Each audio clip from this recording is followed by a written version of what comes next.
തലയ്ക്ക് വെള്ളി കിട്ടുമ്പം വെള്ളി ജൂബിലി, അതായത് സിൽവർ ജൂബിലി. പിന്നെ 75 വയസ്സൊക്കെ ആകുമ്പോഴത്തേക്കും ഈ കുടിയൊക്കെ അല്പം കുറഞ്ഞു കഴിയുമ്പോഴത്തേക്കും തല ചെന്നിച്ച് ഇരിക്കുന്നത്, അതായത് ഒരു ഗോൾഡൻ കളർ, അപ്പം ഗോൾഡൻ ജൂബിലി. യഥാർത്ഥത്തില് ജൂബിലി എന്നത് പൂർണ്ണമായും ദൈവവചന അധിഷ്ഠിതമാണ്, വിശുദ്ധ ഗ്രന്ഥത്തിൽ നിന്നും ഉരുത്തിരിക്കുന്നതാണ്. മോശ ഇസ്രായേലിന്റെ അടുത്ത് ഒരു ജൂബിലി ആഘോഷിക്കാൻ ആവശ്യപ്പെടുന്നത് അതിന്റെ അടിസ്ഥാനമോ സാബത്തുകളുടെ വർഷം 7 എണ്ണം കൂടുമ്പോഴത്തേക്കാണ് ജൂബിലി ആഘോഷിക്കാൻ ആവശ്യപ്പെടുന്നത്. അതിന്റെ അടിസ്ഥാന സാബത്ത് തന്നെയാണ്. 6 ദിവസം സൃഷ്ടിച്ച ദൈവം 7-ാം ദിവസം വിശ്രമിച്ചു. 7-ാം ദിവസം ദൈവദിനത്തിന് സാബത്ത് ദിവസമാണ്. 7 വർഷം കൂടുമ്പോൾ ഒരു വർഷം സാബത്ത് വർഷമാണ്. 79 വർഷം കഴിയുമ്പോൾ 50-ാം വർഷം സാബത്ത് വർഷമാണ്. അതായത് 50 വർഷം കഴിയുമ്പോഴാണ് യഥാർത്ഥത്തിൽ ജൂബിലി. അത് സിൽവറെന്നും ഗോൾഡിനെന്നൊന്നും പ്രത്യേകിച്ചൊന്നുമില്ല, അല്ലെ വർജർ ജൂബിലിയൊന്നുമില്ല, ഡയമണ്ട് ജൂബിലിയില്ല. അതൊരു ജൂബിലിയാണ്. ആ ജൂബിലി ദൈവജനത്തിന്റെ തിരിച്ചുപോക്കിന്റെ ജൂബിലിയാണ്. ദൈവത്തിന്റെ നന്ദി പറയുന്ന ഒരു ജൂബിലിയാണ്. എല്ലാ ജനങ്ങളും സ്വന്തം ഭവനങ്ങളിലേക്ക് തിരിച്ചു പോകണം. മോസസ് ഇസ്രായേൽ ജനത്തിന്റെ ഗോത്രാടിസ്ഥാനത്തിൽ തിരിച്ചു കൊടുത്ത ഭൂമി എല്ലാവർക്കും ഈ 50 വർഷം കൊണ്ട് നടത്തിയ ക്രയവിക്രയങ്ങളെല്ലാം ഉപേക്ഷിച്ചതിന് ശേഷം അതെല്ലാം മടക്കി കൊടുക്കണം. അങ്ങനെ പൂർവ്വസ്ഥിതിക്ക് വരണം എന്ന് പറഞ്ഞാൽ അതിന്റെ ആന്തരിക അർത്ഥം തിരിച്ചു പോകണം, സ്വന്തം ഭവനങ്ങളിലേക്ക് തിരിച്ചു പോകണം എന്ന് പറയുന്നത് ഉദ്ദേശിക്കുക സ്വന്തം ഭവനം ദൈവത്തിന്റെ ഭവനമാണ്. സൃഷ്ടിയുടെ പുസ്തകം ആരംഭിക്കുന്നത് അങ്ങനെയാണ്. ആദം ദമ്പതികളോടുകൂടി നടക്കാനിറങ്ങുന്ന ദൈവത്തിന്റെ ചിത്രം അവതരിപ്പിച്ചുകൊണ്ടാണ് പുസ്തകം ആരംഭിക്കുക. അപ്പോൾ ദൈവത്തോടുകൂടി നടക്കാനിറങ്ങുന്ന ഒരു ജീവിത പരിതോവസ്ഥയിലേക്ക് മനുഷ്യൻ തിരിച്ചു പോകണം. 50 വർഷം ആകുന്ന ജൂബിലി ആഘോഷിക്കുന്ന പുരോഹിതൻ സ്വാഭാവികമായിട്ടും ഒരു 25 വർഷം ആകും പട്ടം കിട്ടുമ്പോൾ. അപ്പോൾ ഏതാണ്ട് 75-ാം വർഷത്തെ ഇത് തിരിച്ചുപോക്കേണ്ട വർഷമാണ്. ദൈവഭവനത്തിലേക്ക് ഒരു തിരിച്ചുപോക്കേണ്ട വർഷമാണ്. അപ്പോൾ അർത്ഥവത്തായിട്ട് ജൂബിലി ആഘോഷിക്കുന്ന പീഠത്തിന് നമ്മുടെ പ്രാർത്ഥനയും നമ്മൾ ആശംസകളും. ഈ ജൂബിലിയെ പറ്റി പറയാൻ കിട്ടിയ അവസരമുണ്ട്. എനിക്ക് വിചാരിച്ചു തന്നിരിക്കുന്ന വിഷയമല്ല, എനിക്ക് തന്നിരിക്കുന്ന വിഷയം അവിടെ എഴുതി വെച്ചിട്ടുണ്ട്. ഈ വർഷം നമുക്ക് ദൈവവചന വർഷമാണ്, 2008. ഇന്ന് നമ്മൾ 50 നോമ്പിലേക്ക് പ്രവേശിക്കുക. അതുകൊണ്ട് അച്ഛൻ എന്നോട് പറഞ്ഞു, അച്ഛന്റെ പ്രസംഗത്തിനുള്ള വിഷയം കർത്താവേ അങ്ങയുടെ വചനം എന്റെ പാദങ്ങൾക്ക് വിളക്കും, എന്റെ പാതകളിൽ പ്രകാശവും. ഇന്ന് നോമ്പിന്റെ വായനയില് വചനഭാഗത്ത് സുവിശേഷ ഭാഗത്ത് നമ്മൾ വായിച്ചു കേട്ടത് കർത്താവ് നമ്മളോട് പറയുന്ന വളരെ പ്രധാനപ്പെട്ട ഒരു ദൈവജനമാണ്. മനുഷ്യൻ അപ്പം കൊണ്ട് മാത്രമല്ല ജീവിക്കുക, പ്രത്യേക ദൈവവചനം കൊണ്ടാണ്. അപ്പം കൊണ്ട് മാത്രമല്ല ജീവിക്കുക, പ്രത്യേക ദൈവവചനം കൊണ്ടാണ് പറഞ്ഞിരിക്കുന്നത്.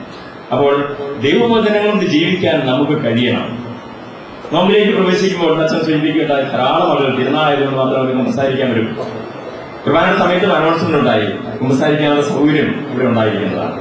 നോമ്പ്കാലം മുഴുവൻ കുമ്പസാരത്തിൻ്റെത്, അനുതാപത്തിൻ്റെത്, പശ്ചാത്താപത്തിൻ്റെത്, ഭാവപരിഹാരത്തിൻ്റെതാണ്. പക്ഷെ നമ്മൾ ഓർക്കുക, നമ്മൾ ആത്മാസ്വദനം ചെയ്യുമ്പോൾ ഇപ്പോഴും നമുക്ക് പഴയ നിയമത്തിലെ 10 പ്രമാണോ മാനദണ്ഡം നമ്മൾ ഓരോന്നും നോക്കും. പള്ളി പോകുന്നതിലോ പള്ളിയിൽ പോയിട്ടുണ്ട്, ചിലപ്പോൾ പള്ളിയുടെ വിട്ടത്തായിരിക്കും. ആ നേരത്ത് ഈ പള്ളികളോട് എല്ലാവരും നടന്നവർ നമ്മുടെ മനസ്സുപോലും ഇവിടെ കണ്ടെന്ന് വരികയില്ല, പക്ഷെ പള്ളിയിൽ പോയിട്ടുണ്ട്.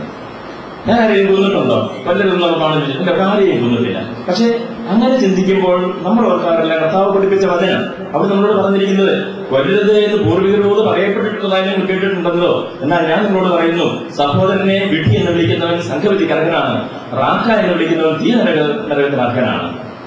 തുടർന്ന് അതേ വാചകത്തിൽ മലയ പ്രസംഗത്തിൽ 5-ാം അധ്യായത്തിൽ കർത്താവ് പറയുന്നു, നീ ബലിപീഠത്തിനായിരിക്കുമ്പോൾ നിന്റെ സഹോദരന് നിന്നോട് എന്തെങ്കിലും ഉണ്ടെന്ന് തോന്നുന്നെങ്കിൽ, നിനക്ക് സഹോദരനോടല്ല, നിന്റെ സഹോദരന് നിന്നോട് എന്തെങ്കിലും ഉണ്ടെന്ന്, എന്തെങ്കിലും വിരോധമുണ്ടെന്ന് നിനക്ക് തോന്നുകയാണെങ്കിൽ നീ ആദ്യം പോയി അവനുമായിട്ട് രംഗതപ്പെടുക, എന്നിട്ടും ഒന്ന് ബലിയർപ്പിക്കുക. ബലിവസ്തുക്കളോട് വെച്ചേക്കാണ് പറയുക. അപ്പോൾ ഹൃദയ നേർമര്യത്തെ പറ്റി പറയുമ്പോഴത്തേക്കും മനസാക്ഷിയിലേക്ക് നമ്മൾ തിരിഞ്ഞു നോക്കുമ്പോൾ നമ്മൾ വെറും പഴയ നിയമത്തിന്റെ പത്പൂർവമാണോ നിയമവും അതിന്റെ വ്യാഖ്യാനവും അല്ല നോക്കേണ്ടത്, പ്രത്യേക വചനമാണ് നോക്കേണ്ടത്. വചനമനുസരിച്ച് ജീവിക്കാൻ നമ്മൾ പഠിക്കേണ്ടത്. അപ്പോൾ ഒറ്റവാക്കിൽ നമുക്ക് ആവശ്യമായിരിക്കുന്നത് വചനബദ്ധമായ ജീവിതമാണ്. മനോഹരമായിട്ട് നമ്മൾ ഗായസംഘം പാടി, വചനം തിരുവചനം അത് മധുരം തിരുമധുരം. എവിടെയാണ് നമുക്ക് വചനം മധുരമായി തരുന്നത്? ജെറമ്യാ പ്രവാചകന്റെ പുസ്തകം 16-ാം അധ്യായത്തിന് 6-ാം വാക്യത്തില് 16-ാം വാക്യത്തില് ജെറമ്യാ പറയുന്നുണ്ട്, കർത്താവിന്റെ വചനം ഞാൻ കണ്ടു, ഞാനത് ഭക്ഷിച്ചു, എനിക്കത് ആനന്ദാമൃതമായി. വചനം ഞാൻ ഭക്ഷിച്ചു, എനിക്കത് ആനന്ദാമൃതമായി. സഭയുടെ ചരിത്രത്തിലേക്ക് നോക്കിയാൽ വചനം ഭക്ഷിച്ച് അത് ആനന്ദാവൃതമാക്കി ജീവിതത്തെ മുഴുവൻ വിശുദ്ധീകരിച്ച ഒത്തിരി വിശുദ്ധന്മാരുടെ ചരിത്രം നമുക്കറിയാം. ഒത്തിരി സന്യാസികളോട് ഇരിപ്പുണ്ട്.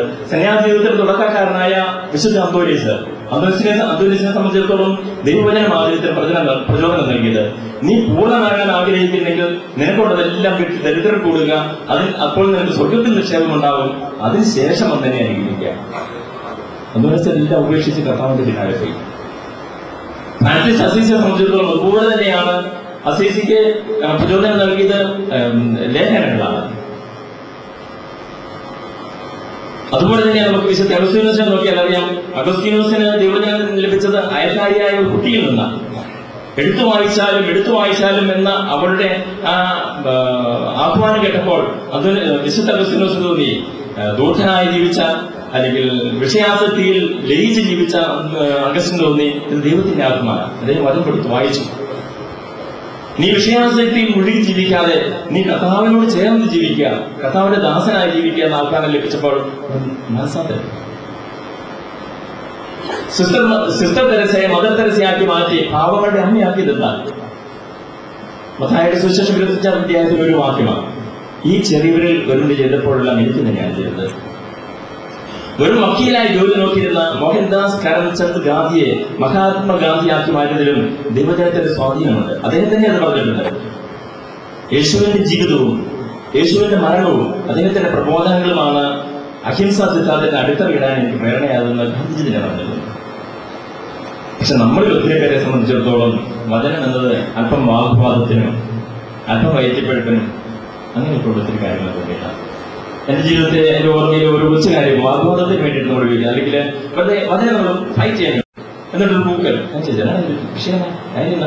താഴെ ഒരു മനുഷ്യൻ നിൽപ്പുണ്ട്, അദ്ദേഹം ഉപദേശിയാണെന്നാ പറഞ്ഞത്. അദ്ദേഹം ഞങ്ങളോട് ചോദിച്ചു, അച്ഛനെ കുറിച്ച് ചോദിച്ചു, എന്നാ പരിപാടി എന്ന് ചോദിച്ചു, എന്നോട് പഠിക്കാമെന്ന് പറഞ്ഞു. അപ്പം ആ ഉപദേശിച്ച് ചോദിച്ചു, നിങ്ങളുടെ ഫാദറിന് നിങ്ങളുടെ പാസ്റ്റർക്ക് ദൈവജനം അറിയാമോ? അറിയാമെന്ന് പറഞ്ഞു. നിങ്ങളുടെ ഫാദർ ഇലം കഴിച്ചതാണോ? അല്ലാന്ന് പറഞ്ഞു. ദൈവജനം അറിയത്തില്ല. നിങ്ങളൊരു വഴിയെ ഈ ദൈവജനം കൊണ്ട് ആ ഫാദറിനെ കാണിക്കുക, അപ്പോൾ ആ അച്ഛൻ എല്ലാം കഴിക്കുന്നത്. ഞാനൊന്നും വഴിയില്ല.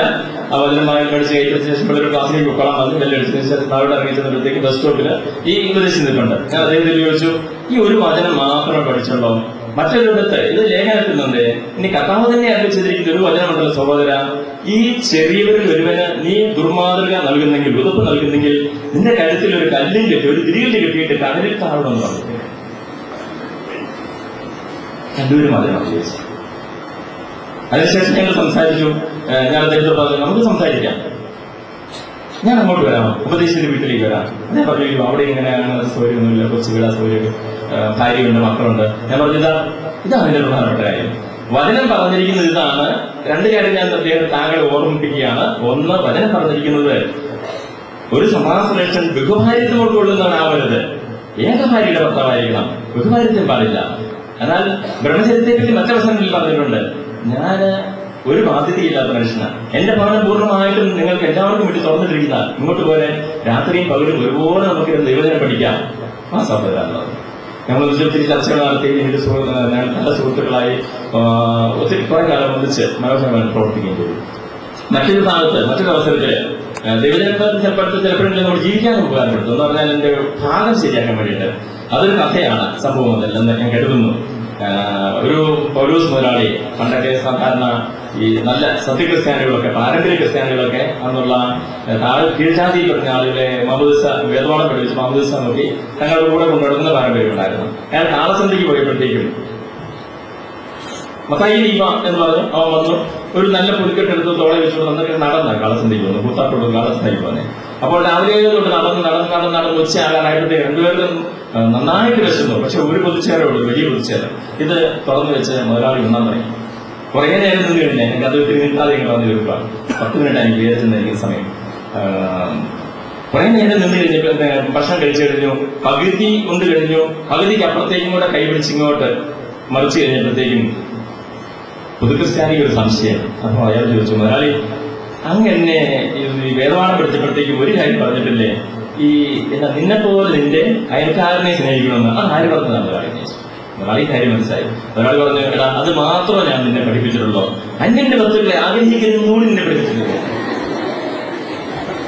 വചനം നമ്മൾ പഠിച്ചേണ്ടി. പക്ഷെ ഇന്ന് നിങ്ങളോട് എനിക്ക് പറയാനുള്ള ഒറ്റ കാര്യമാണ്, ഒരു പ്രാർത്ഥന അതെപ്പോഴും നിങ്ങളുടെ മനസ്സിൽ ഉണ്ടാകട്ടെ. ഈ നോമ്പ് കാലത്ത് നിങ്ങൾക്ക് ഉണ്ടായിരിക്കട്ടെ ഏറ്റവും പ്രധാനപ്പെട്ട പ്രാർത്ഥന ഉണ്ടായിരിക്കട്ടെ, കർത്താവേ അങ്ങയുടെ വചനം എന്റെ പാദങ്ങളിൽ വിളക്കും എന്റെ പാദങ്ങളിൽ പ്രകാശവുമായിരിക്കട്ടെ എന്ന്. അതെങ്ങനെയാക്കണമെന്നുള്ള പ്രശ്നം. വചനം ഭക്ഷിച്ചു അതെനിക്ക് മധുരമായി തോന്നി എന്ന് പറയുന്ന ജെറമ്യാണല്ലോ. ആ ജെറമ്യ വീണ്ടും പറഞ്ഞിട്ടുണ്ട്, ഇതാ രക്ഷകന്റെ കാലത്ത്, വരാനിരിക്കുന്ന രക്ഷകന്റെ കാലത്തെ പറ്റി ജെറമ്യ പ്രവാചകൻ പ്രവചിച്ചപ്പോൾ 33-ാം അധ്യായം 31-ാം വാക്യത്തിൽ പറഞ്ഞിട്ടുണ്ട്, ആ കാലം വരുമ്പോൾ, രക്ഷകന്റെ കാലം വരുമ്പോൾ ഞാൻ എന്റെ നിയമം അവരുടെ ഹൃദയത്തിൽ എഴുതും, ഞാൻ അവർക്ക് മാംസപരമായ ഒരു ഹൃദയം നൽകും. ഇനി മുതൽ സഹോദരനെയോ സഹോദരിയോ സ്നേഹിക്കുക എന്ന് ആരും ആരെയും പഠിപ്പിക്കേണ്ടി വരികയില്ല.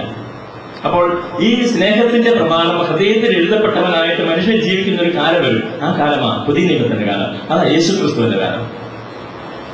ഞാൻ പലപ്പോഴും വിചാരിക്കാറുണ്ട്, മഹാകവി ഉള്ളൂരിന്റെ മനോഹരമായ ഒരു കവിതയുണ്ട്. അത് വിശുദ്ധ ഗ്രന്ഥത്തിൽ പ്രചോദനം ഉൾക്കൊണ്ടുകൊണ്ട് അദ്ദേഹം പാടിയിരിക്കുന്ന കവിതയാണ്. ആ കവിത ഇതാണ്: അകമേ നിലകൊണ്ടതാതു ചുവടുകൾ ആമരുതെന്ന് തെളിച്ചടിയന് കാട്ടി തരുവോ അവിടുന്ന് മഞ്ഞ ധരിക്കാതെ.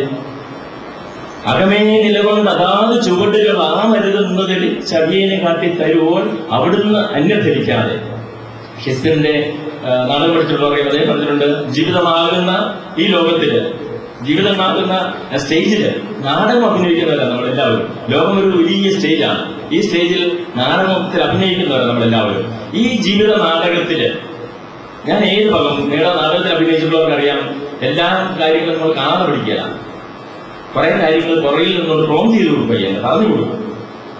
അപ്പോൾ ഈ പ്രോംറ്ററെ പോലെ എന്റെ അന്തരാത്മാവിൽ നിന്നുകൊണ്ട് അവിടുന്ന് എവിടുന്ന് ഉടനവരാൻ എനിക്ക് എന്റെ ജീവിതത്തില് ഞാൻ ഈ ജീവിതമാകുന്ന സ്റ്റേജിൽ എന്ത് ചെയ്യണം എന്ന് ചെയ്യരുതെന്ന് അകമേ നിലകൊണ്ട് അതാത് ചുവടുകളാം അരുത്, ഇന്നതാകാമെന്നും എന്നതരുതെന്നും എനിക്ക് കാണിച്ചു തരുന്നവരാ അവിടുന്ന്. അപ്പോൾ ആ അവിടുന്ന് എന്റെ ഹൃദയത്തിൽ ഞാൻ കുടികൊള്ളിച്ച് ആ അവിടുന്ന് നിർദ്ദേശമനുസരിച്ച് എന്റെ ജീവിതത്തിന്റെ ഓരോ സ്റ്റെപ്പും, എന്റെ ജീവിത വ്യാപാരങ്ങൾ മുഴുവൻ ഞാൻ നയിക്കണം, നിയന്ത്രിക്കണം. ആ അവിടുന്ന് ദൈവത്തെ എങ്ങനെ ഹൃദയത്തിൽ ഞാൻ പ്രതിഷ്ഠിക്കുകയാണ്? വചനങ്ങൾ. യാക്കോബ് പറഞ്ഞിട്ടുണ്ട്, നിങ്ങൾ വചനം വെറുതെ വായിക്കുന്നവരാകരുത്, എന്നിട്ട് ആത്മവഞ്ചകരാകരുത്, പ്രത്യേക വചനം അനുവർത്തിക്കുന്നവരാകരുത്. അപ്പൊ വചനം എന്നത് നമുക്ക് വായിക്കാനല്ല, വാഗ്വാദത്തിനല്ല, വൈദ്യപ്പെടുത്താനല്ല, ഫൈറ്റ് ചെയ്യാനല്ല, പിന്നെയോ ജീവിക്കാൻ വേണ്ടിയിട്ട. വചനം ജീവിക്കാൻ വേണ്ടിയിട്ട. കാരണം എന്താ? യേശു തന്നെ പറഞ്ഞിട്ടുണ്ട്, നിങ്ങൾ വിധിക്കപ്പെടുക വചനമനുസരിച്ച. അതുകൊണ്ടാണ് ഞാൻ നമ്മൾ ആദ്യം പറഞ്ഞത്, നമ്മള് ആത്മശോധന ചെയ്യുമ്പോൾ ദൈവജനത്തിന്റെ അടിസ്ഥാനത്തിൽ വേണം ആത്മശോധന ചെയ്യാൻ വേണ്ടിയിട്ട്. അപ്പോൾ വചനം നമ്മൾ ഹൃദയസ്ഥമാക്കണം, എന്നിട്ട് നമ്മുടെ ജീവിതം വചനബദ്ധമാക്കണം. നമ്മുടെ മനസാക്ഷി എന്ന് പറയുന്നത് വചനങ്ങൾ രൂപപ്പെടുത്തപ്പെട്ടതാണ്. യോഹന്നാന്റെ സുവിശേഷം 5-ാം അധ്യായത്തില് പുത്രന്റെ അധികാരത്തെ പറ്റി പറയുന്ന ഭാഗത്ത് യേശു പറയുന്നുണ്ട്, പിതാവാരെയും വിധിക്കുന്നില്ല, വിധി മുഴുവനും പുത്രനെ ഏൽപ്പിച്ചിരിക്കുന്നത്, അത് പുത്രൻ പിതാവിൽ മഹത്വപ്പെടേണ്ടതിന് വേണ്ടിയിട്ടാണ്. അപ്പോൾ വിധി പുത്രനെ ഏൽപ്പിച്ചിരിക്കുന്നതാണെന്ന് പറയുന്ന യേശു തുടർന്ന് 12-ാം അധ്യായത്തിലേക്ക് വരുമ്പോഴത്തേക്ക് പറയുന്നത്, ഞാൻ ആരെയും വിധിക്കുകയില്ല. മനുഷ്യപുത്രൻ ലോകത്തിലേക്ക് വന്നിരിക്കുന്നത് ലോകത്തെ വിധിക്കാനല്ല, രക്ഷിക്കാനാണ്. പക്ഷേ എന്നെ തിരസ്കരിച്ച് ജീവിക്കുന്നവന് ഒരു വിധികർത്താവുണ്ട്, അത് ഞാൻ പറഞ്ഞ വചനം. അപ്പോൾ വചനമനുസരിച്ച് നമ്മൾ വിധിക്കപ്പെടും. വചനമനുസരിച്ച് വിധിക്കപ്പെടുമെങ്കിൽ നമ്മൾ ആദ്യം നമ്മളെ തന്നെ വചനമനുസരിച്ച് വിധിച്ചാൽ ദൈവത്തിന്റെ വിധിക്ക് നമ്മൾ വിധേയരാവുകയില്ല. വചനമനുസരിച്ച് നമുക്ക് നമ്മളെ വിധിക്കാൻ സാധിക്കണമെങ്കിൽ വചനം നമുക്ക് ഹൃദയസ്ഥമാകണം, വചനബദ്ധമായിരിക്കും നമ്മുടെ ജീവിതം. വചനം കൊണ്ട് രൂപപ്പെടുത്തപ്പെട്ട മനസാക്ഷി നമുക്കുണ്ടാകണം. നമ്മുടെ അന്തരാത്മാവിൽ നിന്നുകൊണ്ട് അകമേ നിലകൊണ്ട് നമ്മുടെ ജീവിതത്തിന്റെ ഓരോ ജീവിത വ്യാപാരങ്ങളെയും കർത്താവ് നിയന്ത്രിക്കണം. അങ്ങനെ നിയന്ത്രിക്കാൻ സാധിക്കണമെങ്കിൽ നമ്മൾ നിരന്തരം പ്രാർത്ഥിക്കണം, കർത്താവേ അങ്ങയുടെ വചനം എന്റെ പാതകളിൽ പ്രകാശവും പാദങ്ങളിൽ വിളക്കുമാണ്. എന്റെ വഴിയില് എന്റെ ജീവിത വഴിയെ കർത്താവിന്റെ വചനം പ്രകാശിപ്പിക്കണം. ഈ നോമ്പിലേക്ക് പ്രവേശിക്കുമ്പോൾ, ഇനി ആത്മശോധന ചെയ്യുമ്പോൾ വചനം നിങ്ങൾക്ക് നിങ്ങളുടെ ഹൃദയത്തിന് വെളിച്ചം തരട്ടെ. ആ വചന വെളിച്ചത്തിൽ നമ്മുടെ ആത്മാവിനെ പരിശോധിക്കാം, നമ്മുടെ ജീവിത വ്യാപാരങ്ങളെ പരിശോധിക്കാം. എന്നിട്ട് വചനബദ്ധമായ ജീവിതം നയിക്കാൻ വേണ്ടിയിട്ട് നമുക്ക് കഴിയണം. ഈ ദൈവവചന വർഷത്തില് വചനം വായിക്കുക മാത്രമല്ല, വചനം ജീവിക്കാൻ, വചനബദ്ധമായ ഒരു മനസ്സാക്ഷി രൂപപ്പെടുത്താൻ കഴിയട്ടെ, നമുക്ക് കഴിയട്ടെ. കർത്താവ് നിങ്ങൾ ഓരോരുത്തരെയും സഹായിക്കട്ടെ. പരിശുദ്ധാത്മാവിന്റെ കൃപ നിങ്ങളുണ്ടാവട്ടെ എന്ന് ഞാൻ പ്രാർത്ഥിക്കുന്നു. ഈ അവസരം തന്ന നിങ്ങളുടെ വിചാരിച്ചതിനും സമൂഹത്തിനും നന്ദി പറയുന്നു. ദൈവത്തിന്റെ പിതാവിന്റെയും പുത്രന്റെയും പരിശുദ്ധാത്മാവിന്റെയും നാമത്തിൽ ആമേൻ.